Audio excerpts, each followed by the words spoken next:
Hey guys, today I got a special guest hailing all the way from Alaska, Yeah. and I have a name for my podcast finally. It's the Do Good Podcast. But without further ado, I'd like to introduce Vincent. How do I say your last name?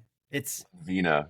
Ledvina. Okay. Yes. Um, Vincent is the Aurora guy. I've actually never met him. I was supposed to meet him 2 years ago in Fairbanks. I went up there to shoot the Aurora Borealis. He was down the street, but it was like negative 15 degrees. So we ended up agreeing to meet at a later date. It's been 2 years. So now we're meeting for the first time over video in front of all you guys. So I'd love for Vincent to introduce himself, and then yeah, we'll get into some topics that we want to discuss. Sure. Well, first off, happy to be here. Thank you for inviting me on your podcast. Appreciate it. Excited to talk about the Aurora and whatever else comes up. Yeah, so my name is Vincent Ledvina. I'm a second year graduate student here at the University of Alaska Fairbanks. So I'm a full-time student, but I like to chase the Aurora in my free time. And I've been chasing the Aurora since I was probably 16, 17 years old. I saw my first Aurora when I was growing up in Minnesota in 2003. And yeah, we can get into more of my background about that. But since 2021, 2022, I've really been focusing on social media and kind of growing that. And that's a vehicle for me to share my passion and help people see the Northern Lights. So besides being a grad student at UAF, I'm studying space physics, by the way, going for my PhD. I'm also an intern at the Aerospace Corporation. I'm really passionate about what's called citizen science, sometimes called participatory science, but basically getting the public involved in research and how to best do that. And yeah, just really passionate about the Northern Lights and the Aurora and getting people to see them. And guys, he's 25 years old.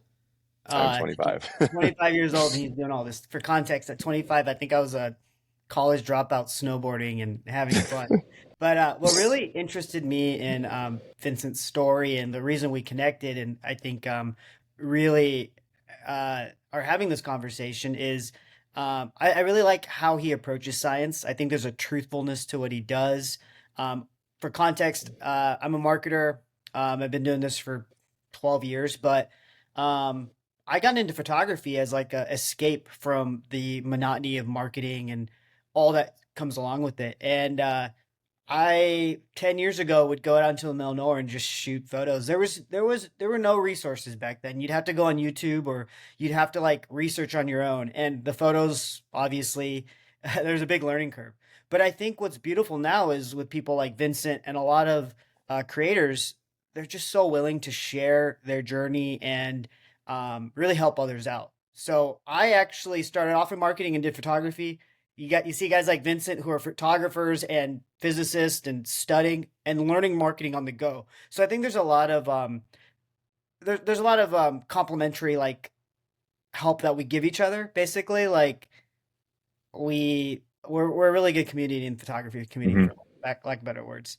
Um, and I actually want to talk to Vince about truthfulness because Yeah. he's an advocate for calling out like AI images and just bad science because right Yeah. now Aurora is huge right now, right? So maybe if you want to talk Yeah. on Yeah. So, I mean, just for some context, I think we have like the confluence of just so many factors creating this hype around Northern Lights. Not only do we have this solar cycle, which is peaking right now, so this is like an 11-year cycle. The sun follows. It's roughly 11 years, but the last peak we had was in 2014, and before that was roughly 2003, 2002. And last solar cycle, which was solar cycle 24, it was sort of a below average cycle. So we didn't have a lot of space weather, a lot of geomagnetic storms that would drive auroras down to really low latitudes. Like this year, or I should say last year, and also this year. It's only been a few weeks now into 2025, but we've already had space weather and these geomagnetic storms that have pushed the auroras down to places like Southern Europe and like Italy and Turkey, in North America down to like the U.S. Mexico border. So um, we didn't have that at the frequency that we have now back in 2014, 2015 during the last solar max. And now we have smartphones that can actually capture the aurora and take pretty good night photos. So 10 years ago, we didn't have that, right? I don't know what generation iPhone we were on in 2014, maybe the iPhone 7 or something, or iPhone 6. Um, but that thing didn't have night mode. And now with night mode, and of course, other phones now are following the same sort of pattern. You can take your smartphone out at night with you and capture pretty decent pictures of the aurora. And I think that photography for a lot of people enables a whole different sort of mode of chasing the northern lights, because you can see so much more with your camera. Sort of gives you a different appreciation for the phenomenon, and also sharing that with other people is really powerful and gets people excited about going out and seeing it for themselves. That was one of the first sort of inspirations for me to actually take up photography, was taking photos and then sharing those photos with other people and letting them know, this is what I saw, this was my experience in nature, and kind of how to convey that excitement. One way is through photography. So you know we have the solar cycle, we have smartphones being able to take photos, we have social media now. You can reach hundreds of thousands of people in minutes just by posting a photo of the aurora and getting people amped up about it. News travels as fast as social media these days, which means that if NASA says that there's a huge solar storm coming at Earth, all of a sudden in hours you see it plastered over Facebook and Twitter and all these other social media platforms. And I think that that's a good thing, right? I think people should be paying more attention to space weather. It's not only beautiful, but it also has real effects on society. Most of those effects are not noticed by people every single day, but when space weather does get severe and get really powerful and intense, those effects may be noticed, and it's good that people have an awareness of what space weather is, so that if those effects do propagate down to a level that affects your everyday life, that people don't get alarmed, and that they know, oh yeah, this is space weather, I heard about this, right? Because, for example, during a really, really powerful solar storm, and we saw this actually during the New Year's storm, power grids may shunt power or shut off power to certain areas to sort of mitigate effects from what are called geomagnetically induced currents. So, let's say that you all of a sudden have this, power outage, a planned power outage due to space weather. You get a text on your phone. If you don't know anything about it, you'll immediately jump to, conspiracy theory, conclusions and say, oh, well, this is the government trying to control me, or, I don't believe this at all. This doesn't exist. What is space weather? I've never heard of that. There's no such thing as that. And those people will always exist. But I think that the level of awareness we're seeing now is definitely creating a more educated society that knows about space weather and is a little bit more in tune to things. I mean, I go on planes all the time. I travel for conferences and, for fun too. But, last year around this time in January of 2024, I would tell people, yeah, I study space weather, and I study the aurora, and they would be like, what is that? Whereas now I go Mhm. onto a plane, or I, talk to a random person on the street and I tell them that, and they were like, oh yeah, I saw the aurora last year. I saw the aurora in May. I saw the aurora in October, and here are my photos. And I can kind of talk about those photos and, add some scientific context to that. And it's just like a sort of touch point to start a conversation, which didn't exist last year. It certainly didn't exist in, 2013, 2012, before solar cycle 24 and social media. So, yeah, with all that, there's a lot of good things, but as you probably know, It's a um, double-edged sword. Like it's double-edged I, sword. Yeah. we've been talking about the fires. So Vince, actually, you spent a couple summers in Los Angeles, Yeah. right? I'll be And back again. I'll be yeah. back again this summer. Yep. So we've In been Los talking Angeles. about like everything that's going on here, and I'm like 20 miles away from like ground zero, Yeah. 30 miles away from the other fire. And just seeing on the ground like coverage that's so disparate from the truth, or like the disparities between different types of coverage and the conspiracy. And, it's very evident that if people don't know the answers and they don't have the science, the mind just loves filling in gaps. They'll do it any way Yeah. possible. You Yeah. see that with the drones last month. Yeah. You see that now with the fires. Like, we don't know what we don't know, and some people just love filling in the gaps, and I think Yeah. that's a big problem. And how do you address that? How do we address that? I know you said education, but beyond that, like that's that's I that's think my yeah. yeah, I think there's a lot of different approaches. I know one thing I will say is I would say not a lot, but some scientists will say, well, there's no point in trying because, people have a mistrust in science. They don't care. What's the point of trying to teach a society that actively opposes you and will fight you every step of the way? And, to that I say, well, it's not that, they're stupid or they're, uneducated. They've just been educated in the wrong things, and people have been telling them the wrong things for their entire life. So they need somebody, and they need a lot of people over time, and sort of a concentrated effort, or like a concerted effort to really drive the facts and the truth into them. And as much as they've been researching conspiracy theories, you have to provide the same effort to sort of dismantle those misconceptions. And one really cool analogy that I use is, like, you're trying to figure out which restaurant to go to, or like what to eat for dinner, right? You're on your way home. And, option A is you just go through the drive through at McDonald's, you take your junk food and you're good to go. Costs $10 or whatever, takes 5 minutes, and you got your food and you're pretty much done. Option B is you go to the grocery store, you grab a bunch of ingredients, maybe spend even less money, but you have to take the time and you have to, make a meal, and it's actually healthier for you, but you have to invest that effort. And the junk food is like the conspiracy theories. It's so easy and it's so tantalizing because the headlines are really eye-catching and, clickbaity, and people want to kind of research into them because they sound interesting. And that's the junk food, right? It's bad. It's bad for you. It's not true, right? It's conspiracy. And then the good food for you, the healthy food, is not as appealing on the surface. And I have this, it kind of goes deeper. This is my own, like, kind of version of this analogy, but imagine like Brussels sprouts, right? You just have raw Brussels sprouts, they taste like crap.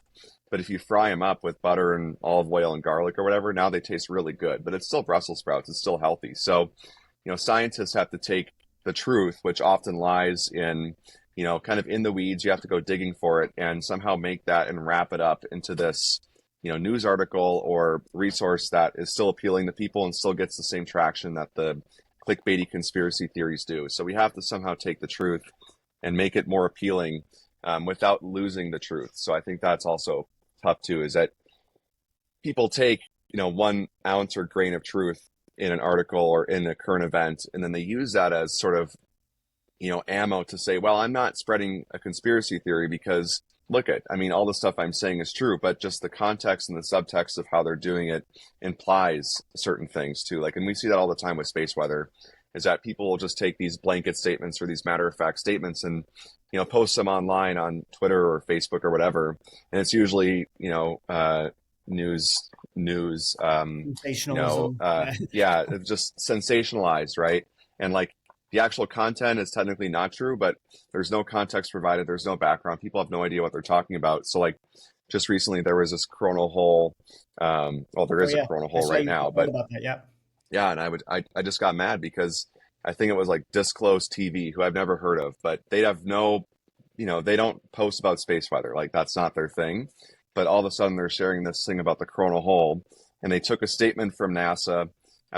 Which I don't even, I couldn't even find the original statement, so I doubt it even existed. But they said something like, coronal hole now facing the Earth, unusually fast solar winds are blowing at us and could cause geomagnetic storms and like impacts to technology, period. And they just attached this image of the coronal hole. That was it. They didn't Yeah. provide any context. So, people, Fast food for thought, right? yeah, it's right. And it's the fast food. People just click on it and then they get all hyped up. And then, of course, nobody ever does the due diligence and actually go back and, follow up with people and say, hey, by the way, like, what you're reading is not the full story. So I try to do that. I try to do that on, Instagram or wherever. And like, if I see people commenting like, all these doom and gloom people, or not necessarily people, but thinking it's like a doom and gloom scenario, I'll try and like reply to people actually and say, hey, by the way, like, I saw you commented that, Yeah. you're like Yeah. scared about this. By the way, it's not that bad. So Yeah, yeah. it's super interesting, and um, you see it everywhere now, right? And I Yep. think your analogies and metaphors are very apt, and that actually made me think about it in a different way. Like, fast food's so easy to digest, and you're just Yep. done with it, right? And you're just like, oh, Yep. I met my nutritional needs, I met my Yep. informational needs. Um, it's tough though. Like, I was interested in space and all things photography, outer space, like 12 years ago, and I got really into Hmm. it 10 years ago. And I don't think anybody else was really interested in it like as much as they are now. So there's a lot of bad actors. There was just Yep. citizen scientists back in the day, or people who were actually worked in the field. And that's where Hmm. I got my intel. Now, I can't even imagine like getting into the field now and just like so much misinformation, right? Yeah. Uh, and it's scary. So like what would you suggest people your age who are like don't really know much about science or space but like really want to understand how it works, like what would you suggest they do? Yeah, I think yeah, these days there's so much information. You don't know what's true necessarily right on the surface or who to follow or like what to pay attention to. Um, of course, people are going to push back on me for this, but I would say like you can trust like NASA, you can trust NSF, you can trust these And it's government funny that you say people organizations. will push back on you because you never thought that would be conceivable that people would Yeah, push back on NASA. yeah, no. Yeah, I mean like back in the day, if you had like a NASA scientist come up to you and say something, it would be like the truth and that would be the end with a big bold period. But now if you work for the government or um, work in other like agencies or something like that, people automatically attach this label to you that, oh, you're one of those people or you're working for like the deep state. So, but I would say, I mean, the truth obviously is that, um, there are experts who have been studying this stuff for 20 plus years and have gone to school to study it. So, if we can't trust the experts, then you can't trust anybody, right? And like people in space physics who have PhDs, um, know all the stuff, right? I mean, that's why they got their PhD because they were, quizzed and they were tested on their knowledge and they went through some sort of rigorous program. So, um, you know, I guess for space weather, right?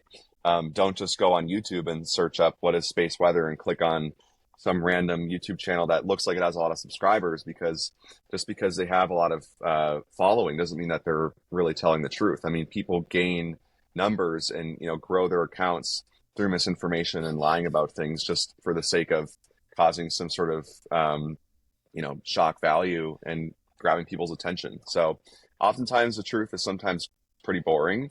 Yeah.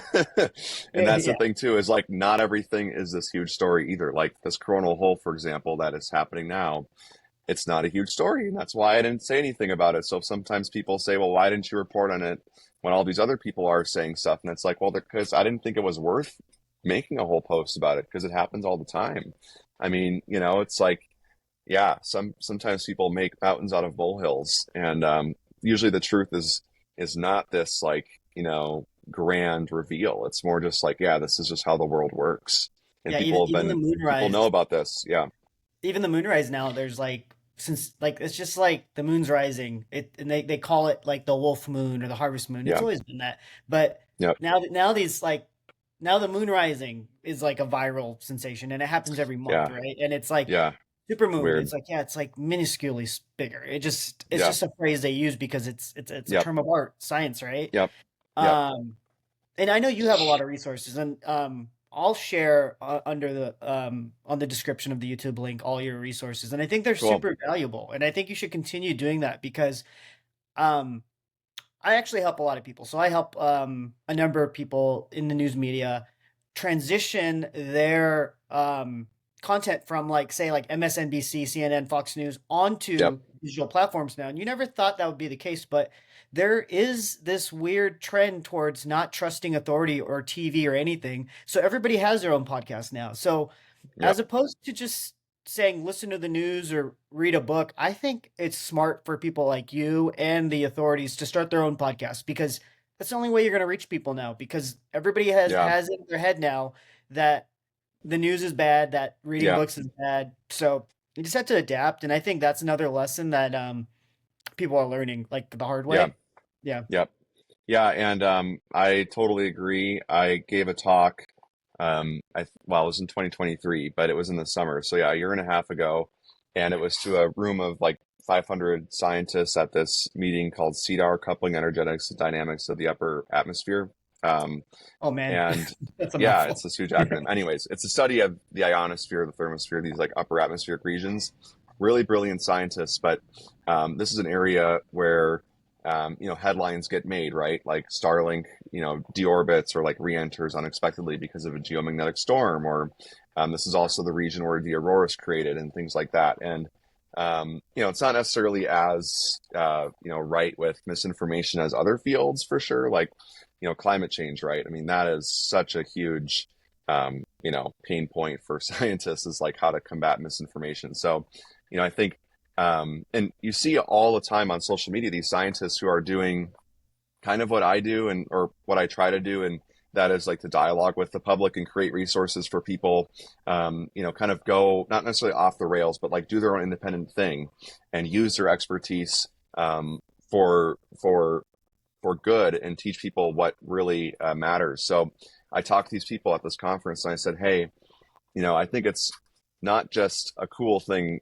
now, but it's actually a responsibility that we all have to have an online presence and put out resources for the public. Because if we don't do it, then the people who are going to fill in the gaps will be the wrong people. The people who have some sort of agenda to make money off of people's fear and who fearmonger for clicks and ad revenue. So, I told those people back just a year and a half ago, like, hey, this is what's happening now. Like these are the trends, and I think it's important that scientists and people who have credentials go on social media and kind of start beating their chest a little bit about what really is the truth, because otherwise we're going to kind of keep going down this road of people not knowing what reality even is anymore, Yeah, frankly. and So how did they take to that advice? Have they? It's been what, a couple months, a year yeah, now. Are they I doing it?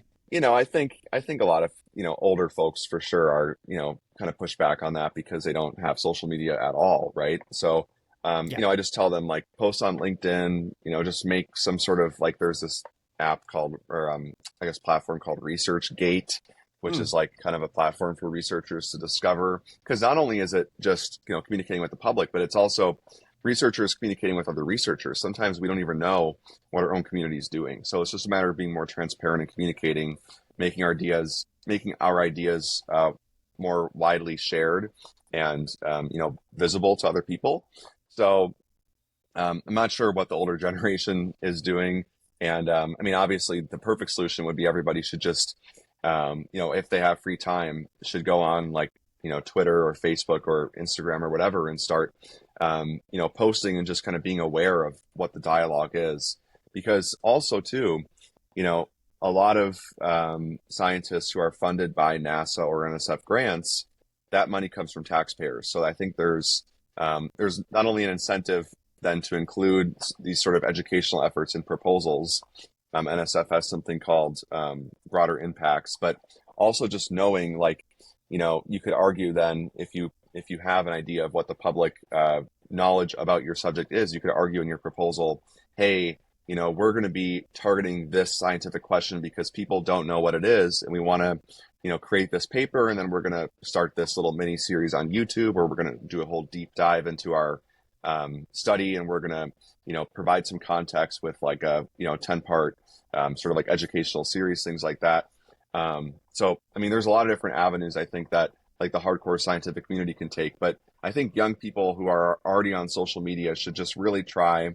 And not this isn't for everyone, obviously. Like not everybody Yeah. has to create Instagram and start daily posting, like nice, curated scientific content, but like just realizing that the demand is there and the need is there, I think is the first step. And then how to do that, I think, kind of starts from the grassroots and having, sort of like individual people, because since we're all experts, I mean, of course, you're going to get sort of differing views about some things, but it's going to be very nuanced versus, we're not going to disagree that the earth is round, obviously. So we're all going to be more or less saying the same thing, but you're going to be getting it from all sorts of directions instead of just from the news or from the government of like, here's our official statement. You're going to see it just popping up all over social media from these individual people, all saying the same thing because that's what the truth is, because they've been taught that. So, Yeah. um, yeah, I don't know if like there's been progress made necessarily, but I know people are definitely talking about it more, especially now that we're seeing all this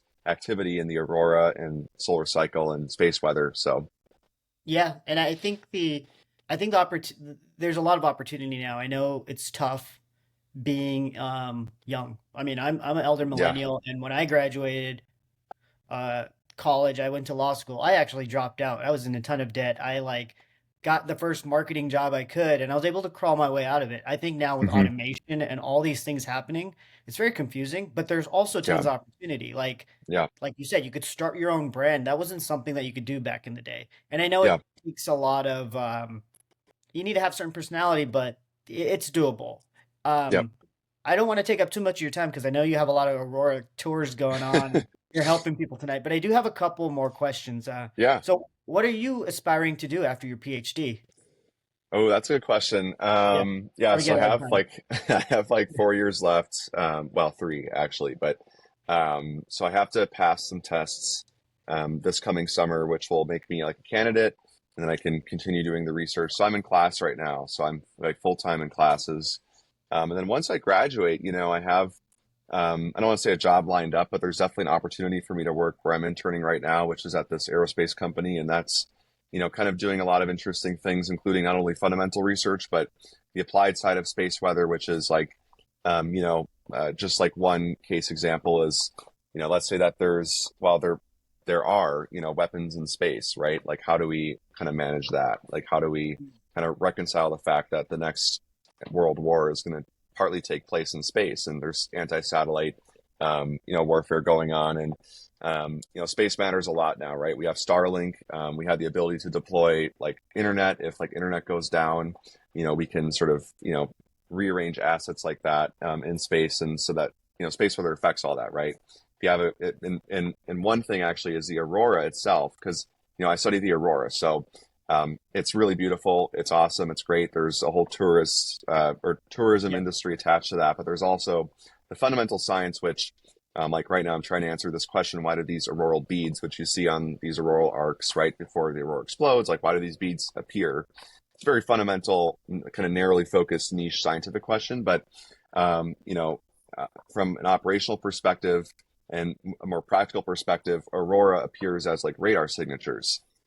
Sometimes, if it's really strong and your radar is pointed over the horizon, you're seeing the aurora almost as like really high altitude clouds. Oh, If you're the military and you're trying to detect missiles coming over the poles from Russia, if you're the U.S., looking towards the poles, you're going to see auroral signatures and radar that look like these missiles. So you want to be able to separate those two out, obviously, because if you yeah. can't, then we have issues.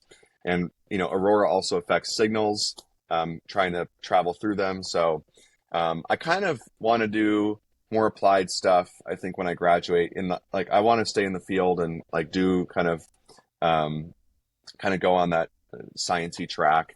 I mean, right now I'm in grad school and kind of doing this other stuff on the side when I have free time, and I definitely want to keep doing that. I probably won't be living in Fairbanks once I graduate, just because Yeah. job opportunities here are not as plentiful as other places in the U.S. And space physics and space weather is a very small community. So, unlike marketing, for example, you can't pick the place where you want to live and then find a job. You have to find the job and then move to where that job is in space weather. So, yeah, we'll see. I think there's a very good possibility that I'll end up in Los Angeles because Cool. that's where a lot of We'd all love aerospace that. is. We need people Yeah, like you here. yeah, but I Um, I want to have some sort of like winter home up in Fairbanks. So yeah, we'll see. yeah. There's a lot of time left for me to decide exactly what I want to do. But Yeah, my buddy Gabe, I actually met him by going on a tour with him with my dad in 2015, and now I'm like gonna be his best man at his wedding. Like it's such a small cool. community in Fairbanks. Everybody's so nice. So I can Yeah, see why you want to be there.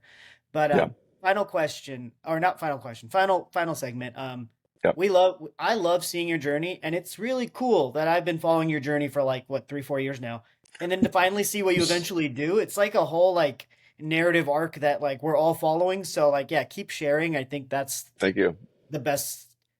I think that's the best advice. If I had to give you some, we'd love it. Finally, what kind of advice do you have for people your age specifically? Like someone sees you and they're like, "Well, I'm not getting my PhD. Like Yeah, he got lucky, or like I don't have that many followers." Like there's a point in time where you were just sitting in your room, like thinking about these things, and you had like yeah, 10 followers, right? Like yeah. what advice can you offer?